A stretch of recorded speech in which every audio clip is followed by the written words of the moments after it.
Hi, folks. I'm Abel James, and thanks so much for listening to the Fat Burning Man Show, where we talk about real food and real results. Today's episode of the show is with Dr. Kelly Starrett, and he's the man behind Mobility WOD and author of Becoming a Supple Leopard, a killer book, an epic tome. Everyone needs it if they want to learn how to move, and I suggest that we all do that. I know that I'm guilty of that myself. Especially that becomes especially obvious when I'm sparring in Krav Maga or something like that, and all of a sudden I can't really move in exactly the way that I expect to. So someone winds up wiping the floor with me, which is never fun. So before we get to the show, I just wanted to thank you guys so much for your support. This past week, my book Intro to Paleo on Amazon hit #1 bestseller in natural foods again. So totally stoked about that. Thank you so much for your support. If you'd like to support what we're doing even more, you can always leave a review on iTunes. Really appreciate it. You can follow me on Twitter. I'm at FatBurnMan, or on Facebook, which is facebook.com/FatBurningMan with the ing on that one. So let's see. I wanted to thank you for that. Also want to talk about the show a little bit. Obviously, if you've been on the blog, you've seen that we're doing lots of videos at this time in addition to the iTunes podcast. Right now, we're not putting videos on iTunes, but they are available on YouTube. So if you'd like to watch the video version of the show, please hop on over to fatburningman.com, or you can go to my YouTube channel as well, which is just Fat Burning Man on YouTube. So thanks so much for your support. All right, so on to the show with Dr. Kelly. We talk about how you can hack human movement, why some tiny fighters can wipe the floor with lumbering beasts, the mechanics of deadlifting a human, and why you move like an ass. All right, let's go hang out with Kelly. All right, folks, we're here with Dr. Kelly Starrett, who's a coach, physical therapist, and author of the epic tome Becoming a Supple Leopard, which covers how to hack human movement. What's cooking, Doc? Hey, how are you? Thanks for having me, man. Yeah, absolutely. Thanks for coming on. So usually I don't do this, but why don't we start, since the name of your book is so ridiculous, why don't we start right there and explain kind of what you're all about and what this book is all about. It's enormous and awesome. Well, right. I mean, you should pick up the Julia Childs or Betty Crocker cookbook, and it should have some girth to it. I think there was even a good research that showed that like people, equate quality with heaviness. Mm-hmm. So clearly, I'm just trying to go right for the heaviness right off the bat. But a couple things. One is that the first aspect of this book, I think that should jump at you is the name. And our idea is that why don't we have full available physical capacity as human beings? Imagine if, you could just do everything that a human being should be able to do, which sounds like we should be able to do that. But even if we just start and we had everyone listening squat down with their feet together, and you can even do this for us real quick. Feet together, okay. One fist between your feet, squat all the way down, keep your heels on the ground. Can you do that? Probably Go ahead, not. Give it a try. All the way down. Not in these pants, good sir. All right, okay, so you're wearing an exoskeleton that changes the whole way you move. So this notion that, the leopard sort of has full physical capacity available. It can attack and defend instantaneously. It doesn't warm up. It doesn't activate its glutes. Yeah. It has kind of full availability of and access of its leopardness. And the thinking was, why don't we as humans have full available capacity? In that is that if you had full range of motion through all your tissues would normal, and you had motor control, you could actually knew how to express all of that range of motion, then chances are you would never end up injured unless it was catastrophe or pathology, right? Or you might not even have an over-injured problem. Like most of I would say a full 98% of the problems we see in the gym, in the hospital that are orthopedic, in the physical therapy clinic are preventable diseases. Yeah. And if we just gave people full range of motion and then some basic software to run the most extraordinary hardware on the system in the planet, then chances are we'd have a lot less back pain. Yeah. Actually none, no hip pain. We would just clean up a bunch of silly BS. And so this notion that we should kind of think about ourselves as skilled human beings and that we should develop that skill is really at the heart of the soul of this book. One of the things that I think is so great is you guys have really done a good job. You particularly has done a great job of saying, look, you need to be skilled in the way you take care of the human being. This is how we eat. This is how we sleep. This is how we manage stress, right? And those capacities aren't innate. They're learned. They're modeled.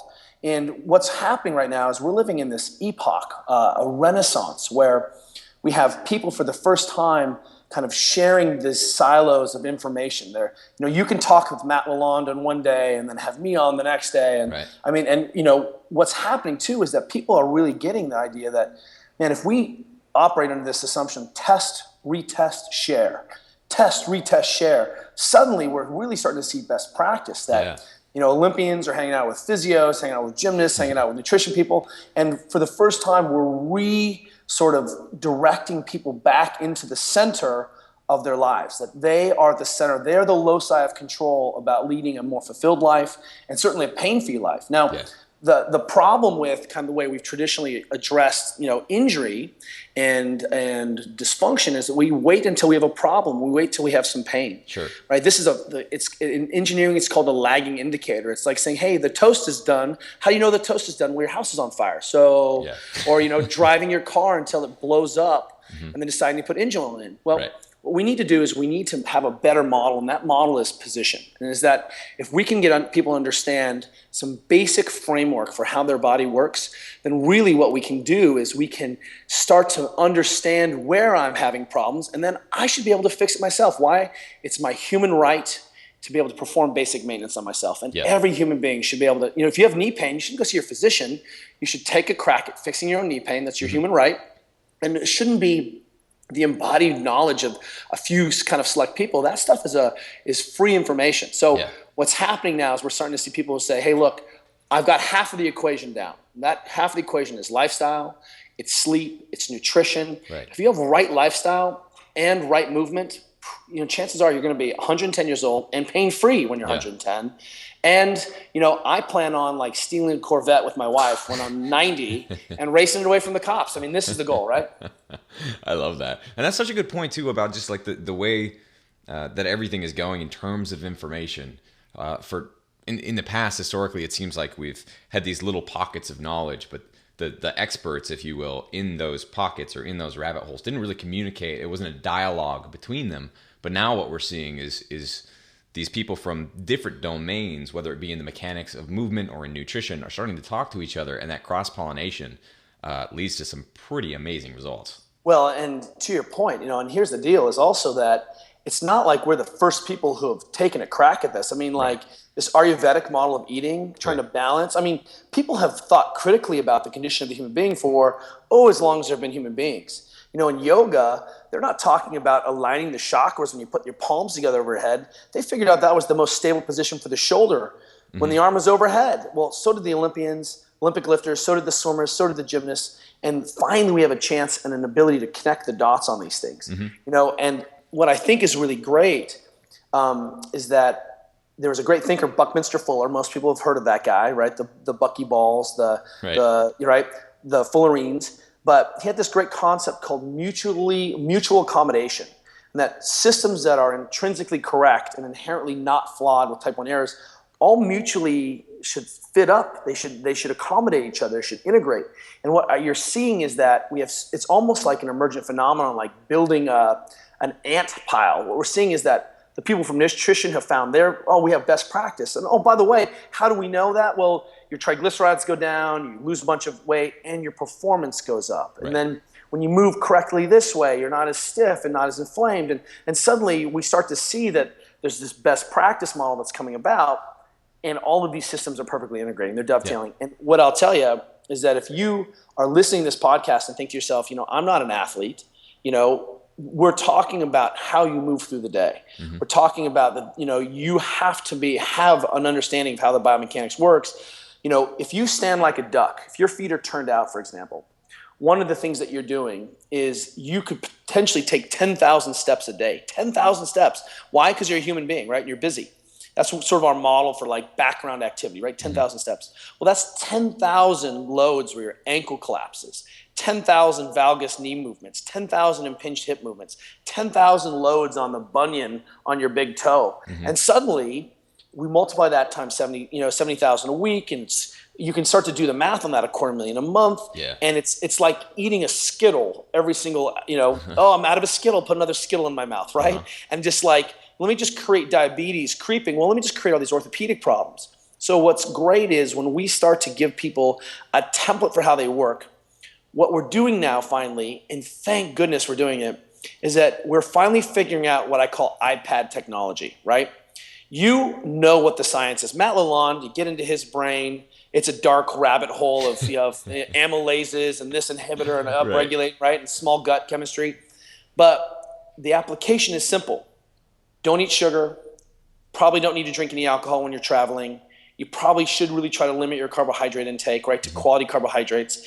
And that's me turning on the iPad, right? I don't need to know what the physiology is. I need to know what the actual pieces are, right? And if I want to go deeper and know who made the glass and how that works and how the battery integrates with the memory, like I can do that. But finally, we're getting to the place where we're starting to understand kind of operating principles, general assumptions. And some of those assumptions are the physiology of the human being. We have leveraged our genetics for ages. Our model, like the Nike motto, just do it, is the most destructive thing in the whole world. Like, get out there, spend your genetics, and when you wear a hole in your knee, sorry, we'll just give it up, right? Instead of, here's how the body works. This is how you hip hinge safely and effectively to reach into the crib and grab your daughter, right? Here's how we're going to deadlift these groceries up. And it's not deadlifting to, I need to deadlift, therefore I can lift my groceries. It's, do I understand how the body works so I can express myself as a human being? Yeah. What's nice is that the modern strength and conditioning language is like a formal language of human movement. And so now I actually have a language that it turns out if I can do a pistol, I get into the bottom position where you just were in, the 2-footed pistol. Right. Well, it turns out I don't need any more ankle range of motion than that in anything that I do for the rest of my life. If you can kick into a handstand and be stable, well, chances are your shoulders are probably stable when you're swimming overhead. And so we can start to see that, hey, the first piece of this is, do I know what I need to do? Can I move more effectively? Because what we just have assumed is that people know how to move, and they don't, right? And then the second aspect of that is that when I can't move correctly, now I have a biomechanical problem. Right. That's what the second half of the book is. Let's fix your biomechanics. Yeah. So out of the box, do humans know how to move correctly, or do they need to learn how to move? So that's such a great question, right? Because we've been evolving for 2.5 million years. So look at what's happened recently with all the brain science, right? You can just log into the TED Talk. Why does the human brain exist? It exists to move the organism through the environment. There's no other reason why you need a brain. That's it. They use a little model of a sponge, and that the sponge attaches itself to this rock. It has a little nervous system and reacts with its environment. As soon as it becomes stable, it doesn't need a nervous system. It digests the nervous system, right? Look at Daniel Coyle's book, The Talent Code. Skill acquisition is a complex biological process. So neurons that fire together wire together. And then when you sort of, for lack of a better word, practice, what ends up happening is that the Schwann cells come in and remyelinate those neural pathways, right? So we're like, okay. So we start to get there. We start to look at then, I'm wired for movement. In fact, the brain, the modern brain, the neocortex is bootstrapped on top of the movement brain, right? This is why we know that movement therapy really helps kids with learning disabilities, right? Like, oh, wow, crazy, right? And now we start to think, hey, I'm wired for movement. That means all of the hardware has been run, all the wires have been pulled, but the assumption that I will move right is an erroneous one. And why? Well, how long do human beings stay with their families? Don't you learn how to eat and sleep? Don't you learn how to? We have to learn all of these things. You're not like a baby deer standing up for the first time and run, right? It's a little bit more complex than that. We think it takes a human being 6,000 to 10,000 times a baby to perform a skill before it becomes functional, 6,000 to 10,000 times. So the chances, I have to make a lot of errors, and I do a lot of self-correcting. I think they call this deep practice, the phenomenon of deep practice. So while the tubes and wiring is there, the correct movement patterning is not there. So your squatting is not a construct of the gym. It's a construct of making myself stable and moving my center of mass up and down the environment. Here's an example that illustrates this well, is that all children run beautifully. They all run on the ball of their feet, all of them. Right. There's not a single episode. Kids are born with their heels on the ground. Kids do not come out of the womb heel striking. They just don't. First grade, somewhere right in the middle of first grade, half of kids start to heel strike. What is it? Well, I think it turns out that kids do a lot of sitting up into the first grade. That's an error, right? And we start to systematically shorten their heel cords, where these kids are wearing shoes that have higher and higher heels and these Nike Shocks. And suddenly we've taken away their heel cords, we've shortened up their anterior structures, feet start to turn out. You can't run like that, so they start to heel strike. So at some point, we probably should have had an intervention where we teach people to move correctly much earlier on. But the good news is that I am ripe for rewiring over and over again. Just like we make the assumption, well, how many Olympians do you know that can smoke cigarettes and eat chocolate donuts and still beat you and still win gold medals? Well, I know a lot of them who actually eat chocolate donuts and smoke once in a while, and they still are the best in the world. Yeah. But we make the assumption that that's functional versus optimal. And functional means that I can do my bra, I can move through the environment, I can walk just fine. Let me give you an example. Kids with cerebral palsy have a diagnosis of a damaged motor control system. So they don't have a motor control system that works very well, but those kids turn the foot out, collapse the knee, impinge the hip, overextend the low back. They find all these mechanically stable positions that doesn't take a lot of complex motor skill, but kind of solves the problem with tissue loading, and they can walk just fine. Yeah. Well, we make the same assumptions with our diet, because we know, look, you can buffer a bad diet for decades, right? And I know, all of the executives listening, they're like, I don't need to sleep. I only sleep 4 hours a night. They brag about it. You can't lie to me about your sleep. You can buffer that for a while. You can buffer your poor nutrition for a while, but at some point, the bill comes due. And the same thing has happened with your movement. You can move poorly for a while, but at some point, you're either going to lose or you're going to get injured. And at some point, you and I will be talking. Yeah. So how do you self-diagnose? How do you know, obviously when you're injured, it makes sense that you would know that your knee is blown out or whatever, but how do you, those kind of minute mechanical errors that you're making over time, how do you prevent those from happening? Well, I think there's a great template for this that was given to us by a Japanese swordsman named Musashi. He wrote the Book of the Five Rings. And he said, make your combat stance your everyday stance. So that there's no difference between who I am moving through the environment, moving just day to day, and who I am when I'm my fighting self. Those things are integrated. So the problem is, if I'm sitting and my back is slouched and my shoulders are rounded as I'm holding this computer, you see me keep struggling to find a better position, is that and you're standing on both feet are straight, right? You have your shoulders in an organized position. The key here is that, can you identify what a good position is, yes or no? And if I give you a basic outline, first we prioritize your spinal mechanics. Is your spine in a good braced neutral position, right? Then, do you understand how the primary engines of the hip and shoulder are organized? And they follow very simple rules. For example, anytime I'm generating force at the shoulder or the hip in flexion, which is when the arm comes up or the hip comes up, the stable position always has an external rotation torque to it. So there's always a torsion of external motion. How do I know? Well, how does my car key turn on? Externally, external rotation. How do I screw a screw in if I'm right-handed? How does the queen wave? What's wax on, wax off? It's the same position over and over again. Right. People have solved this problem 10,000 times.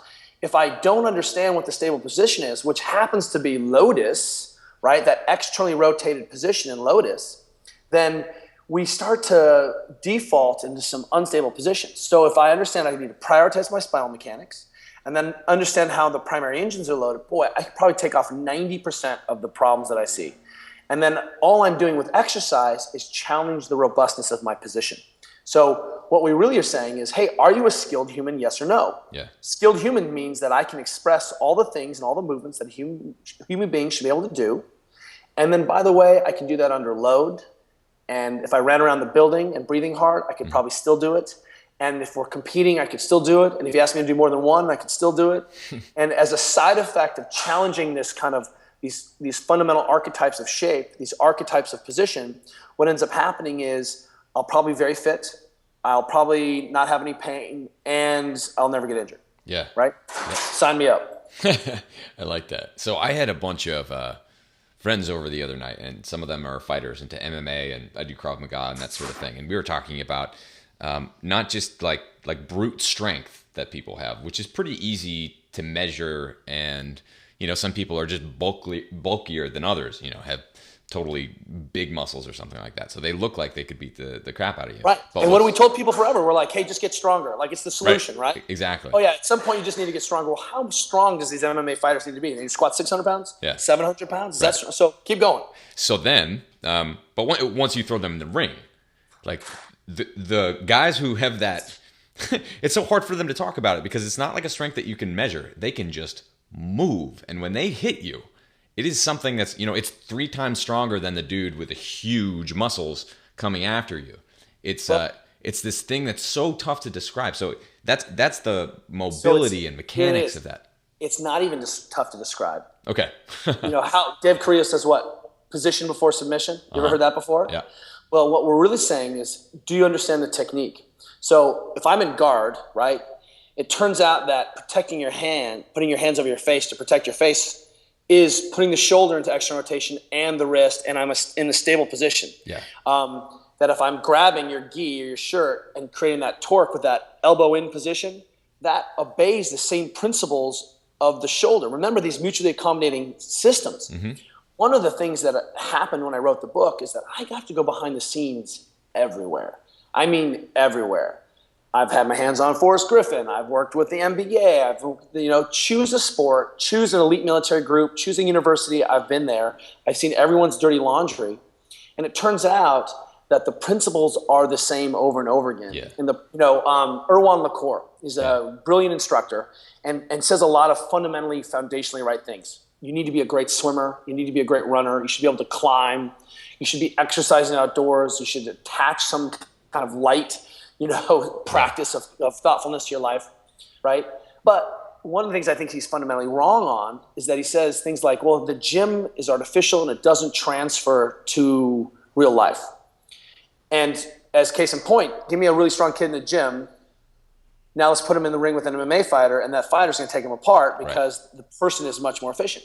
But if I take the MMA fighter and I put them in the gym and teach them why we're doing pull-ups, that we're creating torque, that teaching someone to floor press teaches them to create a stable shoulder, well, then suddenly I'm able to apply the movement principles that when I sprawl or I'm in guard, like if you can't front squat, well, chances are your guard is going to suck because when your hips come up off the ground with your legs, you've lost your position, your power. Yeah. But if I can keep your spine in a better position and you have full hip flexion, bam. And so what we need to do is sort of integrate the two.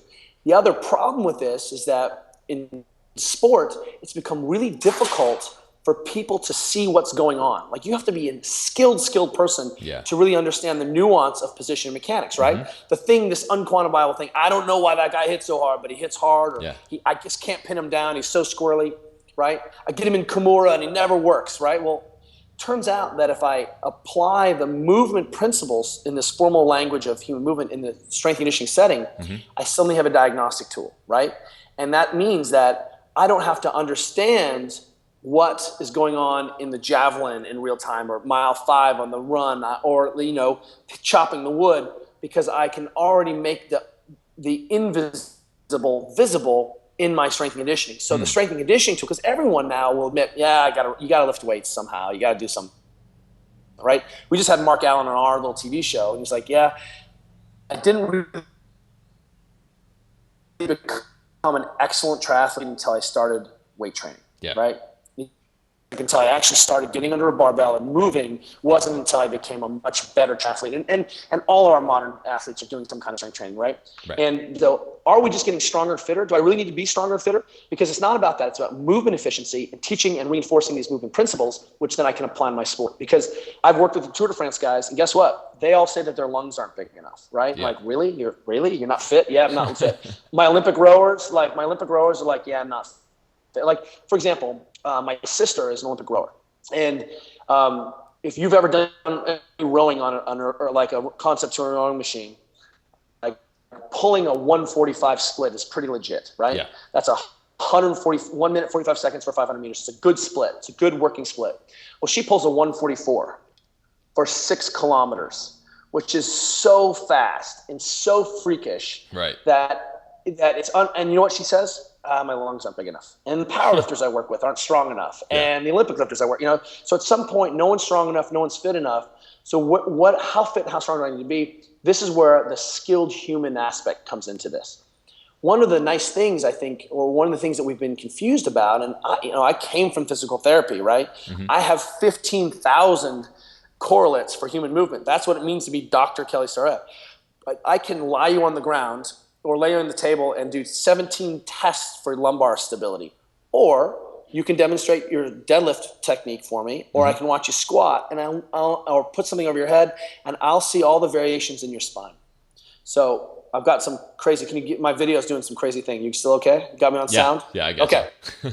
All right. So the issue here then is, how do I make the invisible visible? And more importantly, can I start thinking about my movement as a skill? And what we're asking people to do in the book is to adopt 10 or 15 minutes of skill work a day. That's the basic maintenance. Let's tie in the mobility as skill transfer exercises to improve a position. Mm-hmm. That position is the foundational archetype of what it means to be human. So if you can't squat down with your ankles on the ground and feet together, that's what we're fixing today. And so we do a set of mobilizations, and it's only 10 or 15 minutes. Yep. I understand how busy people are in their lives. They're so busy. We're asking people to assume much more responsibility. We're working harder. You have a family, a life. How are we going to integrate all of this on top of it? I know you have 10 minutes a day. That's why they invented red wine and the television set and a lacrosse ball. You can change this. And I think when we start making it very simple, just the way you've said, hey, look, I don't have to lay out 15 meals and plan what I'm doing. What I'm going to do is what am I eating today? What am I eating for lunch? And what's my next meal? And so what we're having people do is start to make a 10 or 15 minute investment. You can do that every day and aggregates into 90 minutes a week, into 2 hours, and pretty soon we've seen significant quality changes in tissues and performance. So what is the main approach to that? If you're doing that at home, what do those 10 minutes look like? Well, here's the deal is that I like to use the movements of being a human, squat, press, as my test and retest. Because that's whether I'm full range of motion or not. Imagine if I was eating and I couldn't get my hand to my face, right? My elbow stopped at 90 degrees. Would you think that was weird? That would be pretty weird.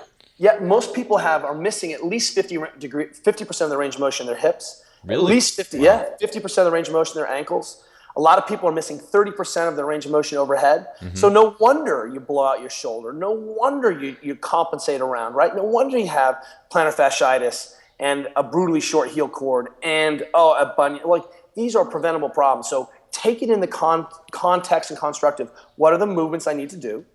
And then we take a systems approach. Is this a sliding surface problem? Am I just tacked down? Am I just a matted down warrior princess? Is it a joint capsule? Like, we use an inner tube tire or a jump stretch band or a rogue band to try to encounter that? Or is it a muscle stiffness problem? And what ends up happening is when we start taking kind of a systems approach to your body, remember, it's not that big a deal. I have 10 or 15 minutes. I can start anywhere. Like, if you fly on Virgin America, that screen says touch anywhere to begin. Yeah. That's how it is. It doesn't matter where you start. You need to start somewhere, right? Well, I can control my breakfast. Guess what I'm going to do? I'm going to control my breakfast. So the 10 or 15 minutes a day means, what do you have? You have a wine bottle lying around? You have a rolling pin? Well, guess what? We're starting there. And as you aggregate and you kind of run out of the things to work on, we can start working on your joint capsules. We can start working on your muscle stiffness. One of our favorite things to do is, it's quality time with a loved one, is that you lay on the ground and then have that loved one smash back and forth on your quads with their foot. We call it smashing, right? And it turns out it's a very, very old model of myofascial release. And we're dealing with this sort of lateral stiffness. Instead of going kind of horizontally with the muscle, or vertically with the muscle up and down, we go across it. And you cannot believe how stiff you are. And the key concept, is that if you're a modern human, you're going to be forced to make compromises in your position. Why? Because you're going to have to sit at that board meeting. You're going to have to commute in the car. These things are not natural, and they cause horrific effect on your body. I mean, I say, sitting is the new smoking. And when we start understanding, okay, I can't manage all these things, I'm going to have a template for managing it. That's 10 or 15 minutes of a basic routine where I work on my positions. So when it comes to like being in the optimal position, how do you actually do that? What does that look like? Well, the key is that I can tell you what the optimal position is based on sort of the theory of the physiology of the human being. Like, and this is what's the key concept here, is that the physiology of the human being is not debatable. We know what the stable positions for the shoulder are. We know what the stable positions for the ankle are. And so when I'm moving in and out, I can express basic archetypes. So, for example, it doesn't matter where my hand is in front of me, right? What I'm trying to do is always create a stable position through the hand, unless I'm punching someone and then I really want that capsule to be loose at the end to generate speed. Right. But I start by punching in a stable position. I don't start by punching in a shoulder forward, internally rotated position. Right. I start in a stable position, but I unwind into a looser joint position, right? So the key is that it doesn't matter what I'm doing, as long as I apply the principles of the movement, the principles of the physiology, I can solve any problem. So if you squat down and your knees come in, well, it turns out what you're seeing is the joints aren't stable, your ankles collapsed, and your back is rounded. But if I create that torsion through the hip by screwing my hips into the ground, well, then what I've really done is created a stable hips, stable knee, and stable ankle. And all I need to do is, again, be able to apply the movement principles. So, for example, with the shoulder, I say that there are 4 basic archetypes. There are just 4 shapes. Everything else kind of falls into some iteration of those basic shapes. Yeah. One of them is going overhead, right? Handstands, pressing, swimming. All of that's a basic shape. And it's not out here. It's all the way up here in the stable position. So that's one shape. This hang archetype, where I, like an Olympic lift, or I was carrying something by my side, right? That's a second archetype. Holding something in front of me, like I'm going to start a handstand push-up or carrying a log or a stone in front of me, that's that front rack, which is expressed formally in the barbell in a front rack position. And the last archetype is when the hand comes behind me into this pressing position. Push-up, burpee, bench press, dip, right? Every other thing that we do is some iteration or skill based on those things.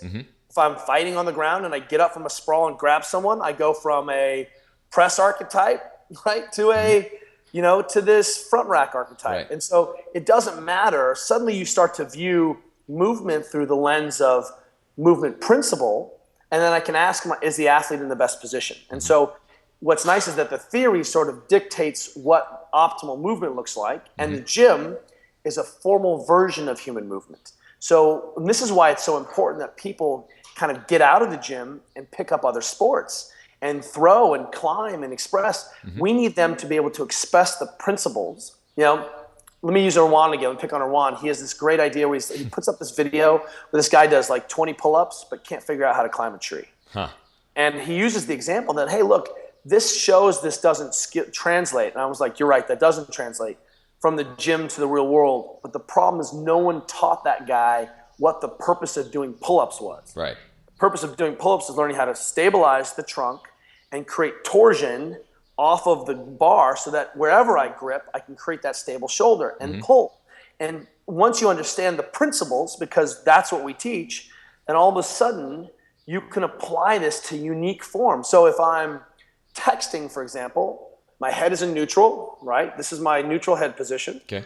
Right? I create a stable shoulder position like lotus, and then my hands come across right in front of my face. So it looks like I'm texting in this neutral position because the shoulders are stable, head is stable, and now I can apply that principle to anything that I'm doing. Does that make sense? Yeah. Is there a way that you can know what you're doing is correct or incorrect? Yeah, sure. So one is you have to, if you can express the full range of motion of the body and have the motor control, can you squat down? Can you hip hinge? Can you get into that basic pistol shape? Then you've got the range. If you apply the principle to the best of your ability and understanding, because one of the things that's so powerful about the work that you're doing is you're saying, hey, look, I'll be your teacher. I'll help you and guide you by bringing in other teachers, right? But people follow you as a teacher. It turns out people need coaches. They need teachers. So Our biggest recommendation is find a coach, right? A gymnastics coach, an adult movement coach, a swim coach. You need coaching. But because the human body has so much slack built into it, if you're working at the limits of your understanding and you're idealizing the best position possible, chances are you are not going to injure yourself. You're going to be in as good a position as you can be. Work with my first responders, right? They're like, "Hi, Kelly, I got to deadlift this guy. He's fallen off his toilet. He weighs 400 pounds, stuck between the toilet and the wall.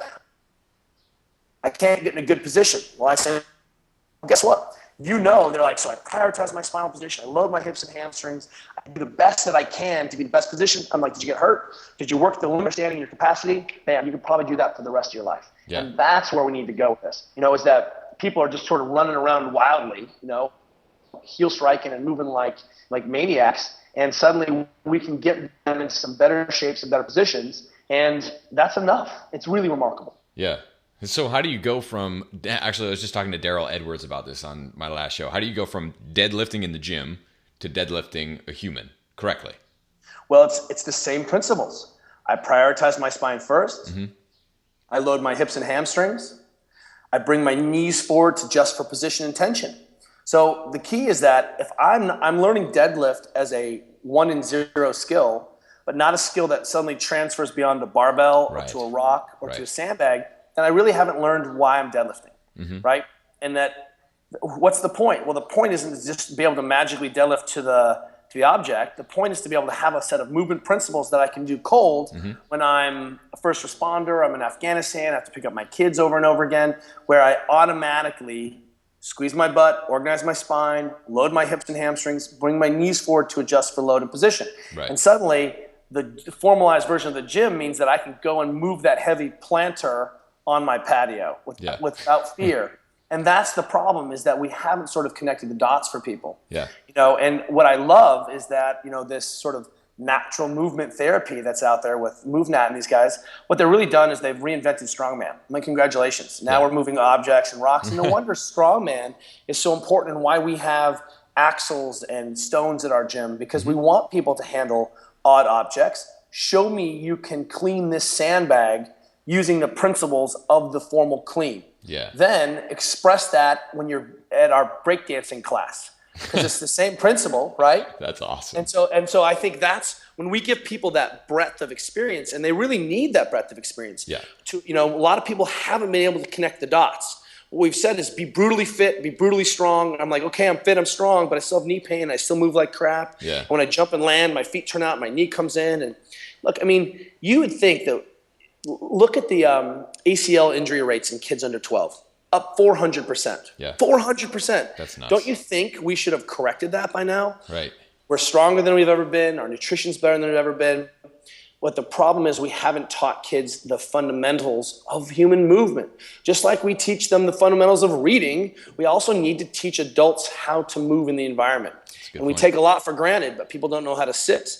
They don't know how to stand. Mm-hmm. Standing is a very complex skill that was translated into Sanskrit as Tadasana. That's what Tadasana is in yoga. It's standing, right? But it doesn't translate very well. But when you understand that first I squeeze my butt, that sets my pelvic position, then my abs can brace that position, then I screw my feet into the ground to create a little torque. Those are the 3 elements of spinal stability mm-hmm. that get expressed in deadlifting and squatting and standing, and now I can connect the dots. And suddenly, this body, which has such good engineering, every once in a while I hear someone say something like, the knee is such a bad design. I'm like, are you kidding me? Have you seen people squat 1,300 pounds and run marathons? Right. And the knee is an incredible design. The problem is that you're moving like an ass. And this is really the problem. And we have been going to our physicians, right? And my father's a physician, my grandfather's a physician. Yeah. I'm so pro physician. But we've got to stop misusing our physicians. Don't walk in with your metabolically deranged self with a hole in your knee because you're heel striking, your quads are tight, and your anterior hip capsule's tight, and then expect to just magically be fixed. These are complex problems that we deal with the right nutrition, the right lifestyle, the right movement practice, and a little bit of mechanics. And pretty soon, when you just start to fix this into your lifestyle, you just have no idea how much more you're capable of, how much more potential you're leaving on the table. And literally, we're seeing Olympians dumping so much force, dumping so much torque. I'm working with a young basketball player who just finished. His team got knocked out of the series. And knee pain. Has seen every single person on the planet for his knee pain. Has had 2 knee surgeries, and guess what? We only found 15 things stiff, 27 things wrong with his movement, and he still can play in the NBA, right? So what happens when we start to correct those things? Now we start to having a real and sentient conversation about human potential, and that's what's it. What we've tried to do with this book is the Betty Crocker cookbook, so that people can have a reference tool to be able to understand, here are the movement principles. Yeah. Here's how I can test it myself with no load, and then here's how I can fix it. And once you give those people those tools, we're rolling. That's brilliant. Awesome. Well, we're just about out of time, but why don't you just tell the folks what you're working on right now, maybe a little bit more about the book and where they can find you. Sure. Well, Mobility Wand, we've been around. September will be 3 years. Cool. We've put about 550 videos up, free searchable videos. What we realized is that we had, it was like one of those pictures of Elvis that you can only see when you're like 30 feet away. Up close, you get lots of little pictures. So what we've done is we've just spent the last literally 6 months working hard to come up with a categorization system, a tagging system. The new website launches today. Congrats. That's great. Thank you. And it's 3.0. This literally allows people to search and categorize and kind of look by diagnosis. We're working on a couple more projects, taking on some big human health initiatives. One of them is looking at what's happening with this kind of running revolution of feet. We do a lot of teaching. You can find us. The book, I think, is a good start. But as you know, there's so much slack to be taken out of the system. Totally. The further I go, the more I understand, and the more we can really look at these as public health conditions and public health issues. The Army has 1 million non-combat related orthopedic injuries every year. Non-combat, 1 million injuries. That's 55 million lost user days. Yeah. We see that Marine Force Recon has 85% of those guys retire on full disability. So until we banish knee pain in America, until we can get rid of and get kind of solve disc disease and all the problems of being a modern human, we've got work cut out for us. Yeah. Oh, that's killer. Well, thank you so much for coming on, Kelly. Thank you're you welcome guys anytime. Your book is, I think, a must-read or a must-have for anyone who wants to learn how to move, which should be everyone. I really haven't found much like this in terms of a resource, because I think we all could learn how to move a bit better. Well, and what's really fun about this is everyone who picks it up, they're part of this experiment. I own a gym. I do a lot of coaching.